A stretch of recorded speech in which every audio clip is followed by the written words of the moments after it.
Madukkarai market ஏரியாவுக்கு பக்கத்தில் அமைஞ்சிருக்கிற குறும்பவாளையம் ஊரில் சூப்பரான டிடிசிபி சைட் ஒன்று சேலுக்கு வந்திருக்குதுங்க. பிருந்தாவன் ஸ்கூல்லேருந்து 1 கிலோமீட்டர் தொலைவில் இந்த ப்ராப்பர்ட்டி அமைஞ்சிருக்குங்க. செந்தூர் கார்டன் லே அவுட்டுக்குள்ள அமைஞ்ச ரீசேல் சைட்டு தாங்க நம்ம இன்னைக்கு பார்க்க போகிறோம். வடக்கு பார்த்த சைட்டு தாங்க நம்ம இன்னைக்கு பார்க்க போகிறோம்.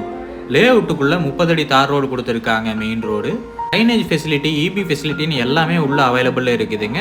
மதுக்கரை மார்க்கெட்லேருந்து 1.5 கிலோமீட்டர் தொலைவில் அந்த ப்ராப்பர்ட்டி அமைஞ்சிருக்குதுங்க. சுந்தராவரம் ஏரியாவிலேருந்து 3.5 கிலோமீட்டர் தொலைவில் இந்த ப்ராப்பர்ட்டி அமைஞ்சிருக்குதுங்க. எல்லா ஃபெசிலிட்டியும் பக்கத்துலேயே அமைஞ்சிருக்குதுங்க. வடக்கு பார்த்து டிடிசிபி அப்ரூவ்டு சைட்டுங்க. மேற்கு தெற்கு சைடு 47 அடியும், வடக்கு சைடு 29 அடியும், தெற்கு சைடு 26 அடியும் அமைஞ்சிருக்குங்க. டோட்டலாக 3 சென்ட் வடக்கு பார்த்த டிடிசிபி அப்ரூவ்டு சைட்டுங்க. இந்த ப்ராப்பர்ட்டிக்கு பேங்க் லோன் ஃபெசிலிட்டியும் தாராளமாக பண்ணி தரலாங்க. ஈச்சனாரியிலேருந்து 3 கிலோமீட்டர் தொலைவில் இந்த ப்ராப்பர்ட்டி அமைஞ்சிருக்குதுங்க. இந்த ப்ராப்பர்ட்டியோட ரேட்டு பார்த்தீங்கன்னா சென்ட் 9 லட்சம் சொல்கிறாங்க. நேரில் வந்து பேசுகிறப்ப விலை கம்மியாக வாய்ப்பு இருக்குங்க. இந்த ப்ராப்பர்ட்டி பற்றின ஃபுல் டீட்டெயிலும் கான்டாக்ட் நம்பர் டிஸ்கிரிப்ஷனில் கொடுத்துருக்கேன், செக் பண்ணிக்கோங்க.